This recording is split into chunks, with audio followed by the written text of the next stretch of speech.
À l'heure où verdit le bâtiment, je t'écouterai. Bienvenue dans le marteau dans l'oreille, le premier podcast pour un bâtiment plus beau et plus écolo. Je suis Magali de Nobatec INEF4 et je vous accueille pour ce premier épisode dans lequel nous allons parler du décret tertiaire ou comment passer de la responsabilité à l'engagement pour des bâtiments plus durables. Moins 40 en 2030, moins 50 en 2040 et enfin moins 60% en 2050. Telles sont les baisses de consommation énergétique imposées par le décret tertiaire issu de la loi Elan. Un objectif très ambitieux avec l'obligation de résultat qui bouscule le monde de la rénovation, maillon clé de la transition énergétique. Mais comment passer de la prise de conscience à l'engagement ? Comment accompagner les maîtres d'ouvrage pour atteindre ces performances dans le timing imparti ?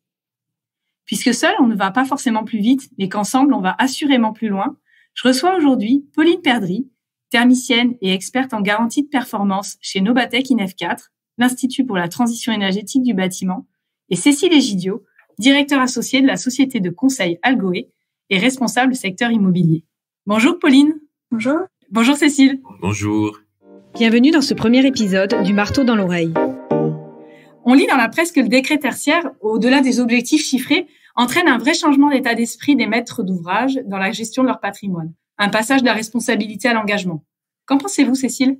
Donc effectivement, on sent que les maîtres d'ouvrage se saisissent quand même de cette opportunité du décret tertiaire pour lancer des travaux de rénovation énergétique sur leur patrimoine immobilier. Néanmoins, on constate un niveau de maturité assez hétérogène vis-à-vis de ce décret. Effectivement, on constate que la mise en place de l'outillage législatif se fait relativement lentement et parfois au rythme des remontées de questions du terrain sur le système Opérate. Donc, de ce fait, les maîtres d'ouvrage participent aussi à la construction du dispositif législatif avec l'État en fonction des questions qu'ils se posent concrètement sur le terrain et à l'usage. Est-ce qu'il y a un lien avec le plan de relance ? Parce qu'on entend beaucoup parler de rénovation énergétique. Est-ce que vous pouvez nous en dire un petit peu plus là-dessus ? Alors effectivement, le plan de relance dont on parle beaucoup en ce moment est très axé sur la rénovation énergétique du patrimoine immobilier de l'État. Et on sent bien que ce plan de relance qui est avant tout à visée économique est tout de même conçu comme, on va dire, un premier coup de pouce à la mise en application du décret tertiaire par un financement État des premiers travaux à engager en vue de cette rénovation énergétique. Donc voilà, l'État est cohérent avec lui-même et propose de financer en partie les obligations législatives qu'il a posées aux utilisateurs d'immobilier. Et la situation était la même pour les maîtres d'ouvrage publics que pour les maîtres d'ouvrage privés ou ils perçoivent les choses un petit peu différemment ? Alors, bien évidemment, le secteur privé déjà ne bénéficie pas du plan de relance. Ça, c'est une première chose. Et vis-à-vis du décret tertiaire proprement dit, on sent quand même une approche assez volontariste du côté du secteur public, notamment les collectivités territoriales, dont aussi un certain nombre ont basculé du côté vert lors des dernières élections.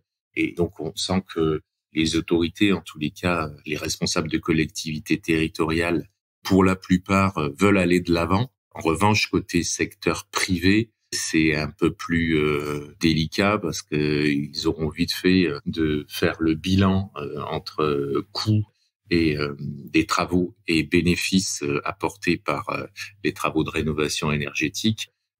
Et une fois qu'ils auront fait ce bilan, certains d'entre eux pourront préférer payer l'amende liée au non-respect du décret tertiaire plutôt que d'engager des travaux lourds et onéreux qui ne seraient pas amortis dans du court terme. Donc c'est un petit peu le point faible, selon moi, de ce décret tertiaire qui ne me semble pas assez incitatif pour la mise en œuvre de travaux. Très bien. On a parlé un petit peu donc des objectifs qui sont très ambitieux, comme on a pu le dire précédemment. Pauline, est-ce que vraiment ces objectifs sont atteignables ? Alors, les objectifs de réduction des consommations énergétiques, ils sont très ambitieux. Donc, les obligés vont devoir se donner les moyens pour atteindre ces résultats. Il va falloir des ressources humaines, des ressources financières également, bien entendu. Et puis, déjà, il va falloir connaître l'état initial de son parc de bâtiments qui déjà n'est pas forcément le cas pour tous les maîtres d'ouvrage. Et ensuite, pour faire réellement baisser les factures énergétiques, on va pouvoir utiliser la sensibilisation, le pilotage, etc., qui peuvent être une première réponse. Mais cette fois, il va falloir aller plus loin, il va falloir toucher à l'enveloppe des bâtiments ainsi qu'au système énergétique, donc le chauffage, la ventilation, etc. Donc, ce qui change avec le décret tertiaire, c'est vraiment la culture du résultat. C'est-à-dire qu'on va plus se demander à un bâtiment d'être performant sur le papier, mais on va venir vérifier sur la base des factures réelles d'énergie que consomme le bâtiment que le résultat est atteint. Donc, ça corse encore plus l'objectif, mais on sent que les maîtres d'ouvrage publics, ils sont motivés, ils ont conscience de la pertinence de cette nouvelle réglementation et puis de son impact positif sur leur budget de fonctionnement qui réduit chaque année. Donc là, ils vont pouvoir faire des économies sur ce budget-là. Tenant compte de tout ça, oui, les objectifs pourront être atteints, je pense. Bon, c'est plutôt positif comme réglementation finalement qui se transforme un petit peu comme une opportunité pour un peu plus de transition et accélérer cette transition du bâtiment. Du coup, je vais en revenir un petit peu aux maîtres d'ouvrage, mais quels sont concrètement les moyens qui sont mis à disposition pour eux? Est-ce qu'il faut tout réinventer ou alors est-ce qu'il existe déjà des solutions qu'on peut adapter, moderniser, actualiser? Des outils existent comme le schéma directeur immobilier énergie qui va pouvoir guider les choix de rénovation du patrimoine parce que en fait, on va devoir faire des choix. Quel bâtiment on rénove, de quelle manière on le rénove.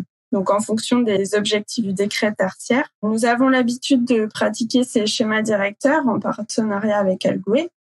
Ce qui va changer cette fois, c'est que cette stratégie, elle va devoir être suivie et de très près. En fait, on va devoir l'adapter en fonction des résultats réels des premières actions qui sont menées. Donc, il y a des choses qui existent, on va les adapter et les faire évoluer. Je peux également compléter sur ce point. Donc, effectivement, il y a déjà chez les maîtres d'ouvrage des ressources qui sont disponibilisées, qui sont mises en place pour le suivi. D'ailleurs, dans un premier temps, ça sera d'abord le comptage des consommations.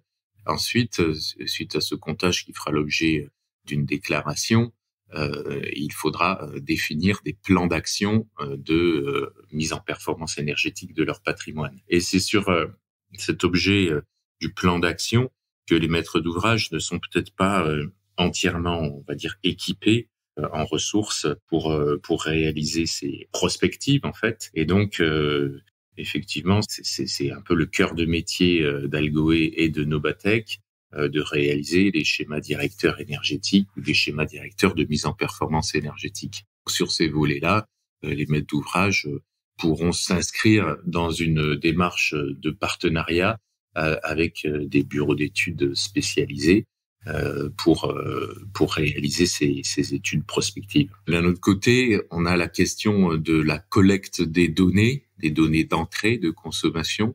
On a vu déjà un marché, on va dire, s'ouvrir dans ce sens-là, c'est-à-dire que plusieurs cabinets d'audit proposent leurs services pour réaliser ces audits de consommation. Bon, là-dessus, on a un premier retour d'expérience des maîtres d'ouvrage qui est assez mitigé au niveau de la qualité de la collecte de données et de la rapidité aussi. Donc, certains maîtres d'ouvrage préfèrent à ce jour se faire assister dans la mise en place d'un outil informatique qui permettra de traiter les données et derrière de réaliser la collecte eux-mêmes par leur service interne. Il y a des maîtres d'ouvrage qui sont très bien outillés d'ores et déjà, finalement, sur ces consommations, ces données d'entrée. Oui, également, on constate effectivement un niveau très hétérogène en termes de capacité à remonter les données. Certains maîtres d'ouvrage collectent déjà toutes leurs données de consommation et les ont déjà intégrées dans des bases de données depuis le début des années 2000. Et d'autres maîtres d'ouvrage ont été un petit peu, on va dire, pris de court par le décret tertiaire. Puis se disent que bon, ils sont pas tellement compilés de données de consommation même sur les dernières années, et donc doivent repartir un petit peu à la pêche aux informations sur certains de leurs bâtiments, avec des données de consommation qui sont mal maîtrisées et mal connues aujourd'hui. On voit donc qu'il y a tout un travail par rapport à cette collecte de données, mais aussi de conseils avec une vraie dynamique partenariale à mettre en place entre les maîtres d'ouvrage et des sociétés qui pourront les accompagner comme Nobatec, Inef4 et Algoé. J'ai une dernière question à vous poser. Pour vous, et en 2 mots, à quoi ressemblera le bâtiment de demain ? Eh bien, pour moi, je pense que le bâtiment de demain devra au moins être sobre et être en mesure de partager l'énergie, que ce soit en termes de production ou en termes de consommation. Pauline ? Il sera performant et confortable. Merci Cécile, merci Pauline. Merci beaucoup. Merci Magali.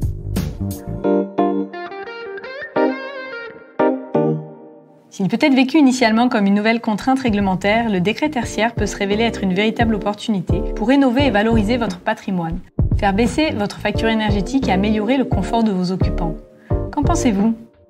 Merci d'avoir écouté cet épisode rendu possible grâce au soutien de la Délégation à la recherche et à la technologie de Nouvelle-Aquitaine. Rendez-vous le mois prochain pour un nouvel épisode du Marteau dans l'oreille, votre podcast pour un bâtiment plus beau et plus écolo.